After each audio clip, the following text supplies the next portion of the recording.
ओम स्वस्ति श्री गणेशाय नमः। हरि ओम स्वस्ति श्री राधा कृष्णाभ्यां नमः। हरि ओम स्वस्ति श्री गौरी शंकराभ्यां नमः। ध्येयं सदा परिभवग्नमभीष्टदोहं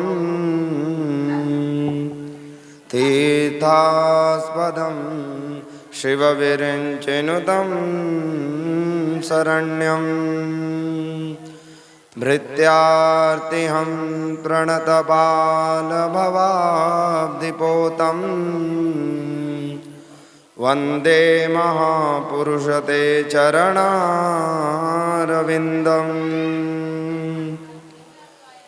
सर्वमंगलमांगल्ये शिवे सर्वार्थसाधिके शरण्ये त्र्यंबके गौरी नारायणी नमोस्तुते।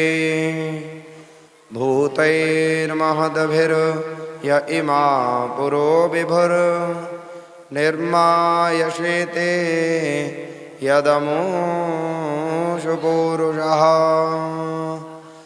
भुङ्क्ते गुणान् षोडश षोडशात्मकः षोलङ्कृशिष्ट भगवान् भजांसि मे।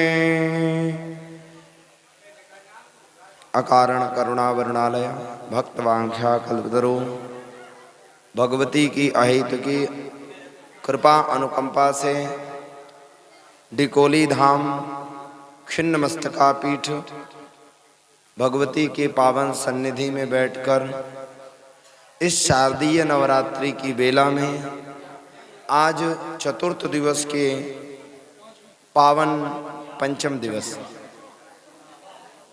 इस बार नवरात्रि 10 दिनों की हो गई क्योंकि चतुर्थी 2 हो गई, इसलिए पंचम दिवस की पावन बेला में सत्संग के माध्यम से अपने मानव जीवन के अलभ्य लाभ को प्राप्त करने के लिए उपस्थित समस्त भक्त वृंद, मातृवृंद, समस्त श्रोता वृंद,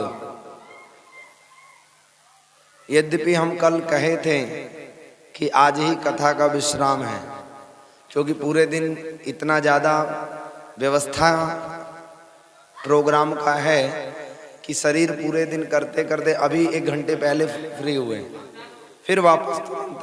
लेकिन मन में एक उत्साह जागृत हुआ, क्या देखकर? अभी जो भक्त लोग दंडवती परिक्रमा देकर आए हैं, उन भक्तों को जब हम देखें तो मन में ऐसा एक विचार आया कि ये जो भी भक्त हैं, चाहे वृद्ध हो, चाहे स्त्री हो, चाहे बच्चे हों, चाहे लड़के हों, जो भी हैं, सब इतने हर्षोल्लास के साथ में दंडवती परिक्रमा देकर आए, और परिक्रमा के बाद भी उनके शरीर में ऐसा ऊर्जा था कि वो नृत्य भी कर रहे थे। प्रेम से बोलो श्री राधे, थोड़ा और धीरे से श्री राधे। हाँ देखो, ये जो डिकोली धाम वाले हैं ये सबरे उल्टे हैं। जब हम बोल रहे हैं बोलो श्री राधे तो बोल नहीं रहे, जब कह रहे हैं थोड़ा धीरे से बोलो तो तेज से बोल रहे हैं। तो इसलिए मन में मेरे भाव आया कि चलो 10 ही मिनट सही, लेकिन कुछ भगवत चर्चा करके आएंगे। कल के प्रसंग में हम सभी लोग श्रवण किए भगवान के नाम की महिमा। एक नाम एक बार लेने से जब जीव के चरणों में ईश्वर नतमस्तक हो सकता है, तो हम यदि आनंद पूर्वक बैठकर भगवान नाम का उच्चारण करें, कीर्तन करें। देखो भैया लोग कितना बढ़िया कीर्तन करवाते हैं, आरती के बाद में खूब आनंद आता है, सुनते हैं हम लोग नीचे बैठकर। तो इस प्रकार से यदि कीर्तन किया जाए तो निश्चित ही आप सभी का जीवन धन्य धन्य है। हम आज के विषय में भक्ति प्राप्त करने की कोई अवस्था नहीं होती है, कोई आयु निर्धारित नहीं होती है। इस विषय पर चर्चा करेंगे, क्योंकि समाज में कहने के लिए होता है, जब आज के नौ पीढ़ी के बच्चे जब भक्ति के लिए ज़्यादा आगे बढ़ते हैं तो माता पिता को चिंता होने लगती है। बेटियां यदि ज़्यादा भक्ति करने लगती हैं तो माता पिता को चिंता होने लगता है, कहीं ऐसा ना हो कि सन्यासी बन जाए। प्रेम से बोलो श्री राधे। लेकिन हम आपको बताएं, आप ही हमें बताइए, भगवान को खिला हुआ पुष्प पसंद है कि मुरझाया हुआ पुष्प? कौन सा पुष्प अच्छा लगता है मंदिर में? जो नया पुष्प हो, अभी नए नए खिले हुए पुष्प आए हों भगवान के चरणों। अच्छा, हम मुरझाया हुआ पुष्प चढ़ाते भी नहीं हैं, चढ़ाते हैं क्या? जो मुरझाया पुष्प होता है उसे हटा दिया जाता है फूलों में से। तो उसी प्रकार जो भक्ति की अवस्था है वो तरुणावस्था है, यानी युवा अवस्था, जो अभी हम आप सभी हैं। श्री प्रहलाद जी कह रहे हैं, ये जो भूमि है नरसिंह की भूमि है, प्रहलाद की भूमि है। यहाँ हरिहर का अवतार हुआ। आज भगवान की कृपा से उधर नरसिंह टीला पे जाने का भी सौभाग्य हुआ, दर्शन कर कर आए उधर से। जब वहां पर हम पहुंचे, उसके हाइट पर, लास्ट वाले चोटी पर, यद्यपि पुराणों में वर्णन है कि इससे कई हजारों गुना ऊंचा इस पर्वत का हाइट था, जिसमें प्रहलाद जी को फेंका गया था, जिसमें हिरण्यकश्यपु के कहने पर सारे दैत्य लोग प्रहलाद को ले जाकर उस चोटी से गिरा दिए। फिर भी भगवान, देखो, भक्त की रक्षा भगवान हर एक परिस्थिति में करते हैं। ये हमें आपको बताने की आवश्यकता नहीं है, ये प्रत्यक्ष आपके नगर की घटना है। प्रहलाद जी जीवित रह गए। बहुत प्रयास किया प्रहलाद जी को मारने का हिरण्यकश्यपु ने। देखो, मानव और दानव में अंतर केवल थोड़ा है। मानव कौन है? मानव वो है जो दूसरे के दर्द को समझे, वो मानव है। जो दूसरे की वेदना को ना समझे, केवल अपना ही दुख जिसे समझ में आए, वही है दानव। हिरण्यकश्यपु को केवल अपनी वेदना थी कि मेरा दैत्य वंश बिगड़ न जाए। वो चाहता था कि यहाँ कोई भक्त ना हो, लेकिन उसी के घर में भक्त प्रकट हो गया, प्रहलाद। तो इसलिए आयु जो होता है भक्ति के लिए निर्धारित नहीं है। प्रहलाद जी कह रहे हैं भागवत में, कौमारम आचरेत प्राज्ञा भक्त भागवत धर्म। श्री प्रहलाद जी कह रहे कौमारम आचरेत प्राज्ञ, यानी कुमारा अवस्था, वृद्धावस्था नहीं कहा। कुमारा अवस्था से ही जो भक्ति को सेता है, जो भक्ति करता है, वही युवा अवस्था में भक्ति कर सकता है। और जो युवा अवस्था में भक्ति करता है वही वृद्धावस्था में भक्ति करता है, और जो वृद्धावस्था में भक्ति करता है वही भगवत धाम को प्राप्त करता है। क्यों गोस्वामी जी कहते हैं, अंत काल कहे आवत नाही, यानी भगवान का जो नाम है, हम कहते हैं ना कि अभी भक्ति का थोड़ी उम्र है, अभी तो खाओ पियो मौज करो, घूमो फिरो, आनंद लो। अरे भक्ति तो बुढ़ापे में करना। तो भैया ये बताओ, जब वृद्धावस्था में आप 75 के हो जाएंगे, 80 के हो जाएंगे, जिस समय आंखों में पड़ेगा जाला, लाठी से पड़ेगा पाला, हाँ, तो उस समय आप भक्ति के लिए तत्पर नहीं हो सकते। आप बैठे बैठे नाम जप कर सकते हैं। भक्ति की विधा बहुत है। अब यदि आपको 85 की उम्र में कहा जाए कि जाओ केदारनाथ धाम का यात्रा करके आओ, तो इतनी ऊंची चोटी पर चढ़ाई करने के लिए सामर्थ्य रहेगा शरीर में? नहीं रहेगा। वो युवा अवस्था में रहेगा। युवावस्था में आप चाहो तो केदारनाथ जाओ, चाहो अमरनाथ जाओ, चाहो काशी जाओ, चाहे मणि पर्वत जाओ, कितनी भी ऊंची कठिन चढ़ाई हो वो युवा अवस्था में ही संभव है। आज देखो जो भी सारे आबाल वृद्ध वनिता सभी माताएं बहनें भाई सभी लोग परिक्रमा करके दंडवती आए, हम देख रहे थे। हम काफी देर वहां पे सीढ़ी पर भी खड़े थे बड़े हर्ष के साथ।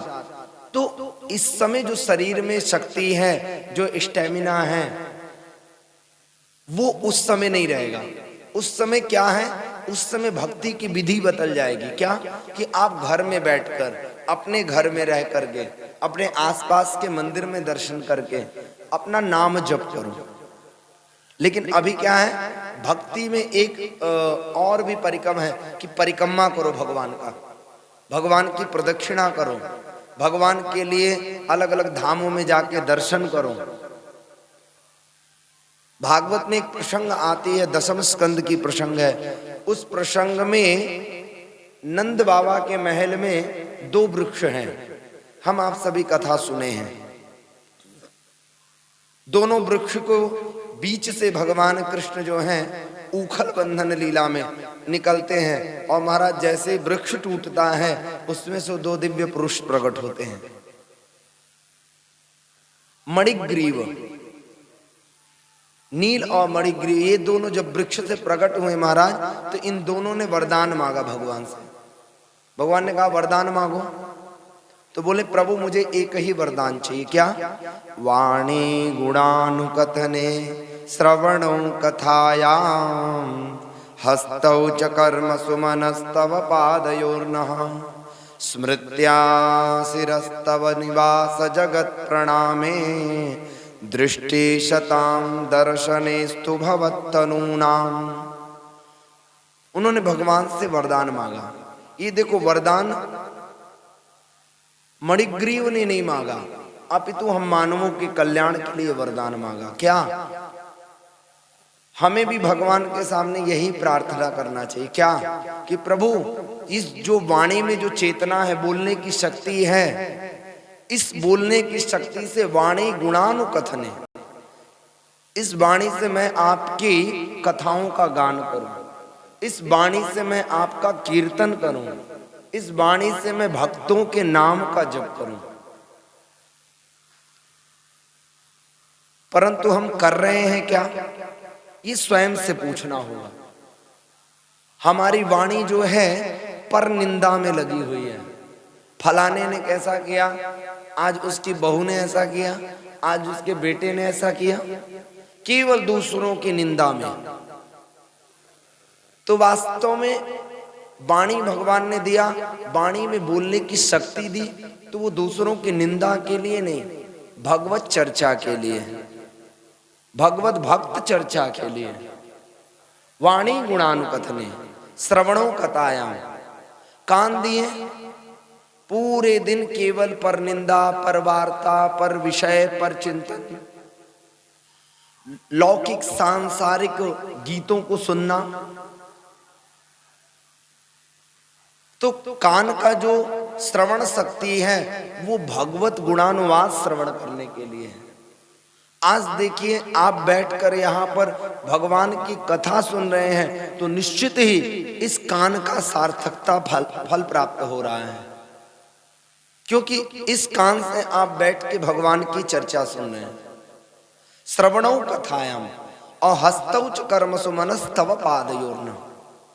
भगवान ने हाथ दिए, क्या जुआ खेलने के लिए हाथ दिए, मदिरा पीने के लिए हाथ दिए? नहीं, भगवत सेवा करने के लिए हाथ मिला है। यह शरीर गॉड गिफ्ट है। गॉड गिफ्ट यानी भगवान के द्वारा दिया हुआ प्रसादी है। नाना योनियों में जीव भटक रहा है, कोई वृक्ष योनि में है, कोई कीट पतंग सर्प योनि में है, कोई बंदर भालू गाय कुत्ता बकरी योनि में है। समस्त योनियों में जीव भटक रहा है, लेकिन मानव कृपा करके भगवान ने मानव शरीर दिया। तो हस्तौ च कर्म सुमनस तब पादयोर्नः, यानी भगवान के पादारविंद की सेवा के लिए मिला। हम सुबह जब संध्या वंदन के लिए आते हैं तो बहुत सारे नवयुवक भाई लोग हैं, नाम तो नहीं जानते, एक ही भैया का नाम पूछे थे, राहुल आता है सुबह, तो वो आते हैं तो नित्य झाड़ू लेके पूरा मंदिर धोना। एक मैया आती है जो हमारे यहाँ यजमान बनी है, वो मैया झाड़ू लेकर पूरा वाइपर करती है, धुलाई करती है। तो आपके पास यदि समय है, घर में सोने से अच्छा है सुबह उठकर आइए, अपने नगर के इस शक्तिपीठ मंदिर में अपने शारीरिक श्रम दीजिए, शारीरिक सेवा कीजिए, झाड़ू लगाइए, कहीं गंदा पड़ा है उसको उठाकर फेंकिए। मंदिर में भक्ति करने का विधा गंदगी करना नहीं है, मंदिर को साफ करना है।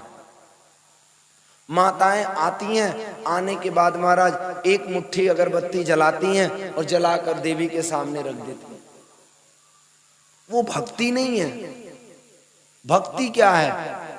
जो मेरा प्रियतम है वो मुझसे खुश हो, उनके खुशी के लिए भक्ति की जाती है। जैसे एक पत्नी है, घर में कोई भी काम करती है तो अपने पति को दृष्टि में रखती है कि मेरा पति किससे खुश होता है। उसी प्रकार जब हम मंदिर जाते हैं तो हम उस विषयों पर विचार करें कि मेरी माँ किससे खुश होगी, देवी मैया की प्रसन्नता किसमें है। आप धूमा कर दिए, अब महाराज खूब श्वास मतलब नाक के बल खूब धुआं जा रहा है, खूब धुआं जा रहा है। आपको एक रूम में बंद कर दिया जाए और खूब वहां पे धुआं कर दिया जाए, आप रह पाएंगे क्या? तो नहीं रह पाएंगे। तो फिर उसी प्रकार मां भी नहीं रह सकती। वो आपके पास, देखिए बात कड़वी है लेकिन सत्य है, आपके कल्याण के लिए है, इसमें मेरा कुछ नहीं जाता। हम आज 9 दिन के लिए यहाँ प्रोग्राम करने आए हैं, 9 दिन बाद यहाँ से चले जाएंगे। आपकी देवी मैया, आपका मंदिर प्रांगण, आपका नगर, आप जैसे रखना चाहो वैसे रखो। तो कथा सुनना केवल कानों से सुनना, एक कानों से निकालना नहीं है। कथा सुनने के बाद वो हमारे जीवन में आ जाए। जब हम मंदिर जाएं तो सबसे पहला भक्ति क्या है? मंदिर की साफ सफाई। कहीं भी नारियल तोड़ के नहीं फेंक देना, कहीं भी मीठा नहीं चढ़ा देना। हम जाते हैं शिव मंदिर में, महाराज भोले बाबा के ऊपर ही चिनौरी रख देते। चिनौरी मतलब वो लाची दाना आदि। अब महाराज खूब चींटी आकर बाबा के ऊपर बैठ गए। अब बाबा भी कभी कान खुजला रहे, कभी नाक खुजला रहे, कहां से आ गया। तो उससे भगवान प्रसन्न नहीं होंगे, भगवान रुष्ट होंगे। देव आराधना का विधि है, आप जाइए मंदिर, भोग के लिए अपने घर से एक देव पात्र बनाइए, एक पात्र निश्चित कर दीजिए कि भगवान के भोग के लिए है, और उस पात्र को अपने साथ में लाइए। जल पात्र अपने साथ लाइए, भोग उस पात्र में रखिए। धूप भगवान को 1 या 2, उससे ज्यादा धूप नहीं जलाना। 2 पीस धूप जलाया और दिखाने के बाद महाराज उसे कहीं थोड़ा दूर ले जाकर मंदिर से बाहर रख दिए। नैवेद्य भोग लगाया, देवी खाती तो नहीं है, केवल देवता दृष्टिपात करते हैं भोग में, जिससे वो प्रसाद बन जाता है। और हम क्या करते हैं? भोग लगाने के बाद में प्रसाद छोड़ के भाग जाते हैं। प्रसाद छोड़ना नहीं है। गीता में भगवान कहते हैं प्रसादे सर्व दुखानां हानिरस्योपजायते प्रसन्न चेतसो ह्यासु बुद्धि पर्यवतिष्ठते। हमारे जीवन में जब प्रसाद आएगा तो क्या क्या परिवर्तन होगा। जब हम प्रसाद को खाते हैं, प्रसादे सर्व दुखानां, सारे दुखों का शमन कर देता है प्रसाद। केला बट रहा है प्रसाद के स्वरूप में, लेकिन मेरे मन में भाव क्या है? चलो चलो केला बट रहा है, जल्दी चलो नहीं खत्म हो जाएगा पेटी का, भागो भागो। तो हमारे दृष्टि में वो क्या है? केला है। मिठाई बट रहा है, चलो चलो भागो भागो, नहीं खीर खत्म हो जाएगा, पूड़ी खत्म हो जाएगा। मंदिर में यदि कुछ बट रहा है तो वो प्रसाद है, और प्रसाद वो हमारे समस्त दुखों का हरण तब करेगा जब उसे हम भगवत बुद्धि से खाएंगे, भगवत बुद्धि से पाएंगे। हानि रस्योपजायते, प्रसादे सर्व दुखा नाम हानि रस्योपजायते। और हमारा जो चित्त है ना वह प्रसन्न हो जाएगा, आनंदित हो जाएगा प्रसाद खाने के बाद। एक नया ऊर्जा अंदर क्रिएट करेगा, एक नया ऊर्जा प्रभावित करेगा जीव को। हम नित्य मंदिर आए, मंदिर में आने के बाद भगवती को जल थोड़ा चढ़ाएं, जल चढ़ाने के बाद नैवेद्य एक पात्र में रखें। अपने घर में हम लोग लोटे, थाली, ग्लास, प्लेट बढ़िया सजाकर खाते हैं ना भोजन। कोई आपके सामने आए और कह दे रोटी चाहिए, ये लो, फेंक के जाए, कैसा लगेगा? जब हम मानव होकर के हमें अच्छा नहीं लगेगा तो वो तो भगवान है, ईश्वर है, देवी है, उन्हें कैसे अच्छा लगेगा? इसलिए कहना अपना काम है, करना न करना जीव स्वतंत्र है। इसलिए ईश्वर जो है तीन माया का तीन डोरी ऊपर से ढीले हैं। देवलोक से तीन रस्सी, रस्सी यानी रज्जू, रस्सी समझ रहे हैं ना, वो तीन रस्सी ढीले हैं। एक है सत्व गुण, एक रजोगुण, एक तमोगुण। इन तीनों रस्सी में जो सत्व और रज है, इसको तो भगवान ने अपने हाथ में लिया है कि सात्विक अर्थात जो संत है उसको मैं कभी नहीं छोड़ूंगा, रजोगुण जो भक्त है उसको मैं कभी नहीं छोड़ूंगा। लेकिन तमोगुण रस्सी क्या है? बोले कर्ता, अभिमान,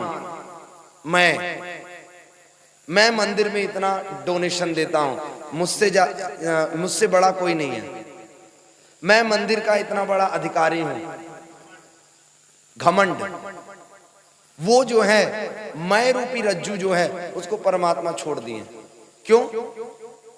बोले वो मैं रूपी जो असुर है वो आपको स्वयं निकालना है, वो मैं नहीं निकालूंगा। कैसे निकलेगा? बोले जब मैं कथाओं में जाऊंगा, जब सत्संग में बैठूंगा तो वहां पे भगवत वार्ता सुनते सुनते जो मेरा मन है जिसपे नाना प्रकार के मैल पुते हुए हैं, तो महाराज वो धीरे धीरे धीरे धीरे साफ हो जाएंगे। जैसे एक शीशा है, अब शीशे पे पूरा गंदा लगा हुआ है, अब आप देखोगे तो चेहरा दिखाई देगा? नहीं देगा। अब शीशे में अपना चेहरा देखना है तो क्या करेंगे? एक पेपर लेंगे और पेपर से शीशे को खूब पोंछेंगे तो ऑटोमेटिक शीशा जो है धवल हो जाएगा, अपना चेहरा दिखने लगेगा। तो गोस्वामी जी देखिए, हम प्रैक्टिकल बात कर रहे हैं, जो सामाजिक बात है। आप नित्य हनुमान चालीसा पढ़ते हैं तो हनुमान चालीसा में सबसे पहले हनुमान जी कहते हैं, श्री गुरु चरण सरोज रज निज मन मुकुर सुधार, बरनहु रघुवर विमल जसु, जो दायक फल चार। श्री गुरु के चरण रूपी रज लेकर, रज यानी मिट्टी, श्री गुरु के चरणों में बैठ करके उनकी चरण की मिट्टी, मिट्टी का अर्थ यहाँ पे क्या है? बालू नहीं है, रज नहीं है, अर्थात गुरु के वाक्य रूपी मिट्टी लेकर के निज मन मुकुर सुधार, मुकुर कहते हैं शीशे, अपने मन रूपी मुकुर का स्वयं आप सुधार कीजिए, कोई दूसरा नहीं करेगा। गुरु उपदेशक होता है लेकिन मार्ग तय स्वयं करना होगा। हमें किसी ने बता दिया कि नरसिंह टीला उतना ऊंचा है, जाना है गुरुजी दर्शन करने, वो बता दिया, अब वो वहां तक पहुंचाएगा नहीं गुरुजी को भी, गुरुजी को स्वयं चल के जाना पड़ेगा नरसिंह टीला पे दर्शन करने के लिए, यदि मन है तो। समझ रहे हैं बात को? तो इसीलिए आज के सत्संग में मुख्य प्रेरणा सूत्र एक सूत्र है, आप नित्य मंदिर आइए, भगवान के लिए एक पात्र निश्चित कीजिए, सभी लोग, जहां तक आवाज जा रही है, एक मुट्ठी धूप मत जलाइए, एक धूप जलाइए।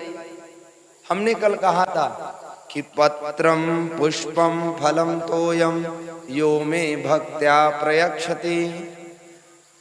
आप एक अगरबत्ती जलाएंगे, भक्ति पूर्वक जलाएंगे, तो उस एक अगरबत्ती का भी जो सुगंध है वो मां ग्रहण करती है। भक्त्या प्रयक्षति, अहंकारेण प्रयक्षति चेत सा न ग्रहिष्यति। यदि अहंकार पूर्वक मैं उसे लाऊंगा, जलाऊंगा, अरे मैं तो इतना अगरबत्ती जलाता हूं, मुझसे बड़ा भक्त तो कोई है ही नहीं है, हम इतना बड़ा गजरा माला करीब 100 फीट का माला पहना रहे, हमसे बड़ा भक्त कोई है।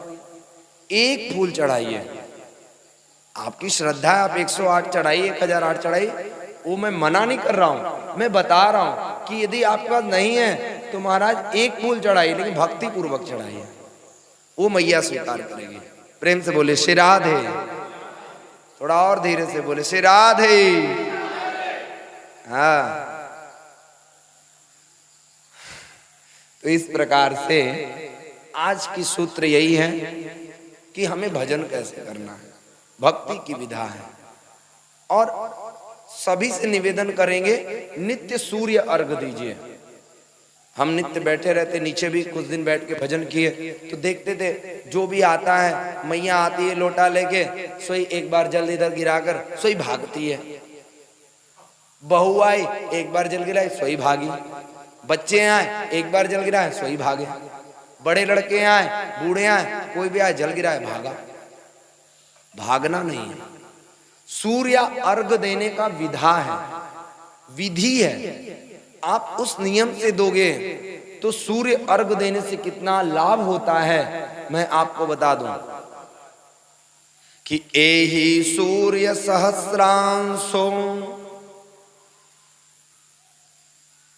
अनुकंपय मां भक्त्या गृहाणर्घं दिवाकर। जो जीवन में सूर्य अर्घ देता है वो कभी दरिद्र नहीं होता है, दारिद्रम नोपजायते, वो कभी दरिद्र नहीं हो सकता। और जिसको जीवन में बड़े पद की कामना हो, अच्छे अधिकारी लेवल में जाना है, पढ़ लिख कर बनना है, तो उसे सूर्य की उपासना करनी चाहिए।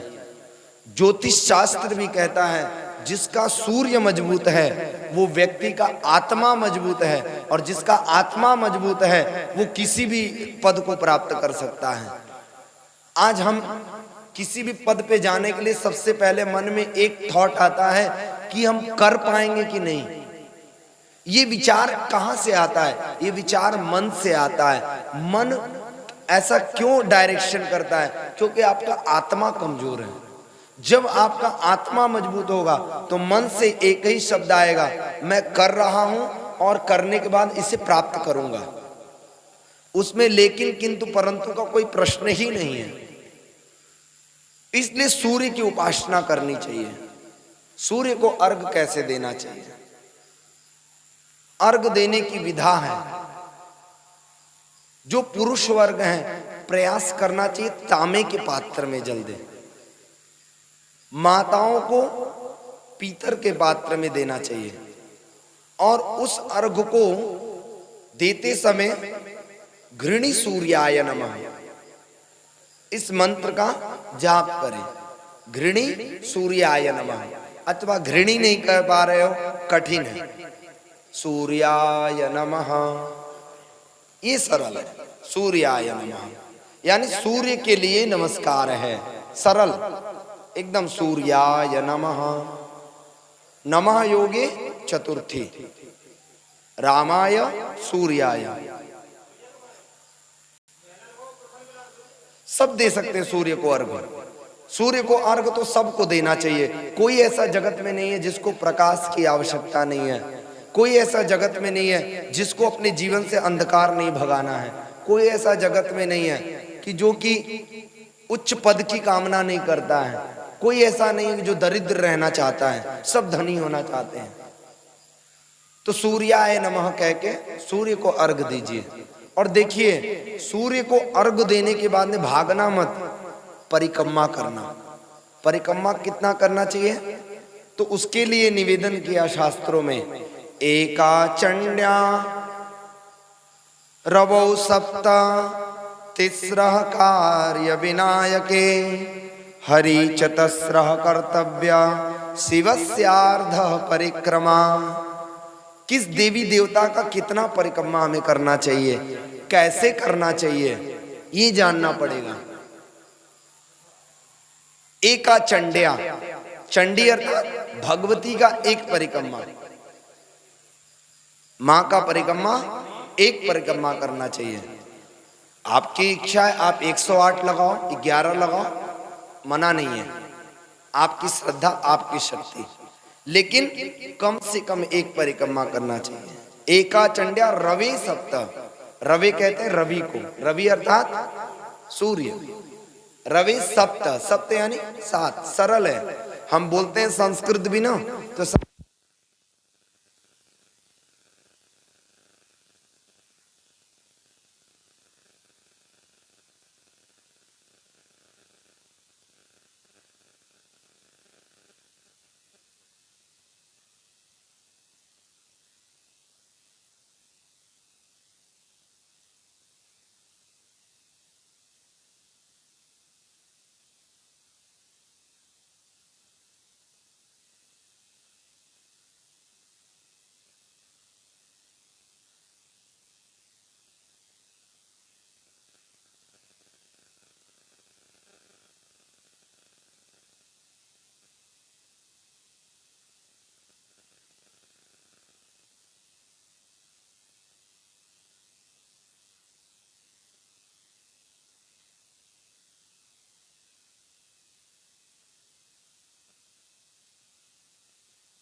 श्री राधे राधे राधे, प्रेम से बोलो श्री राधे। हमें भैया का ये आवाज सुनाई दे रहा और कोई नहीं बोल रहा है, इसलिए हम इनको रूम में बुला के सुना देंगे कथा।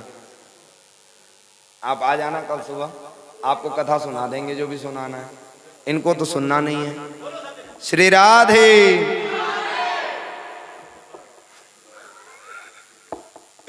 तो हरि चतस्रः रवौ सप्त, रवि अर्थात सूर्य की 7 परिक्रमा करनी चाहिए। 7 परिक्रमा कैसे करें? पहले जल दें, जल देने के बाद वहीं से अपना लोटा रख दें, भगवान सूर्य को प्रणाम करें, एक बार परिक्रमा करें वहीं पे खड़े खड़े, फिर प्रणाम करें, फिर एक बार परिक्रमा करें, फिर प्रणाम करें। ऐसे कितनी बार करना है? 7 बार।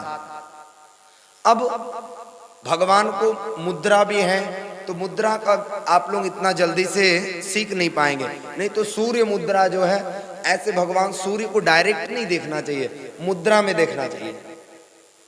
तो लेकिन मुद्रा इतना जल्दी बनेगा नहीं, इसलिए हम आपको उसके लिए आग्रह नहीं करेंगे। आप केवल सूर्य को अर्घ दो और 7 बार परिक्रमा करो।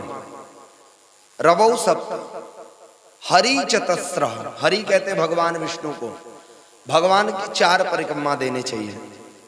भगवान कृष्ण के, नारायण के, हरि के, जितने भी भगवान के अवतार हैं, भगवान नरसिंह के, क्योंकि भी हरि अवतार में है, तो 4 बार।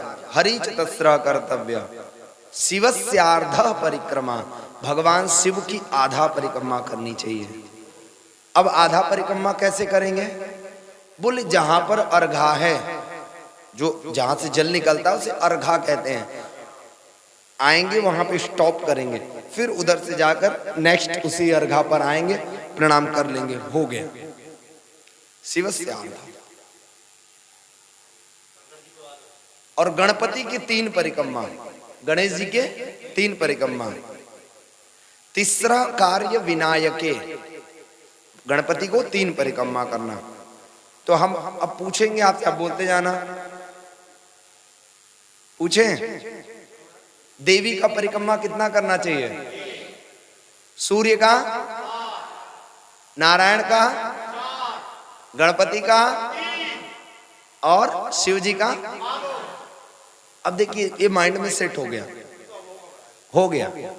तो यही सत्संग हमें यही सिखाता है।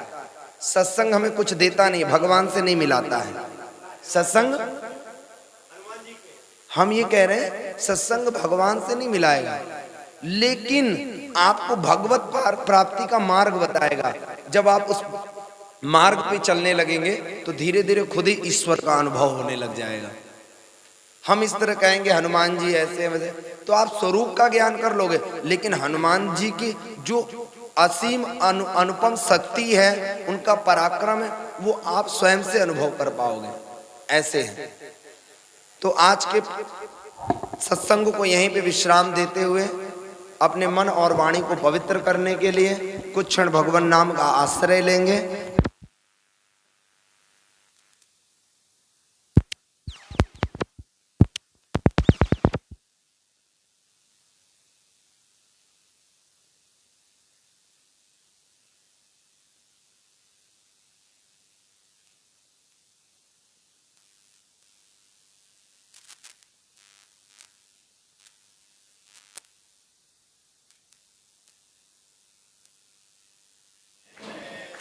गोविंद जय जय गोपाल जय जय,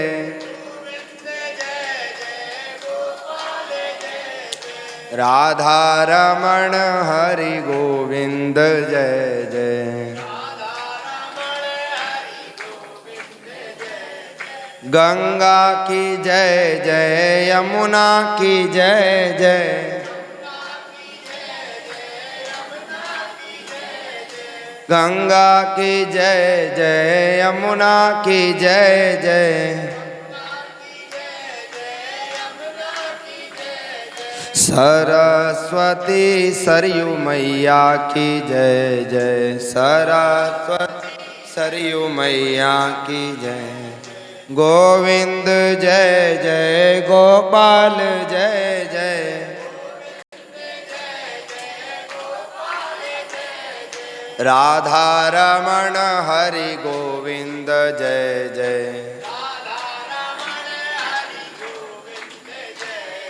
ब्रह्मा की जय जय, विष्णु की जय जय, ब्रह्मा की जय जय, विष्णु की जय जय, उमापति शिव शंकर की जय जय, गोविंद जय जय गोपाल जय जय, गोविंद जय जय गोपाल जय जय, राधा रमण हरि गोविंद जय जय। बोलो वृंदावन बिहारी लाल की, श्री राधा वल्लभ लाल की, श्री राधा सर्वेश्वर भगवान की, श्री छिन्नमस्तका मैया की, श्री मनक्याओ माता की, नरसिंह भगवान की, प्रहलाद जी महाराज की, संत भगवान की, ब्राह्मण वृंद की, सब भक्तों की जय जय श्री राधे श्याम। चलिए माई की इच्छा होगी तो कल और बोलेंगे।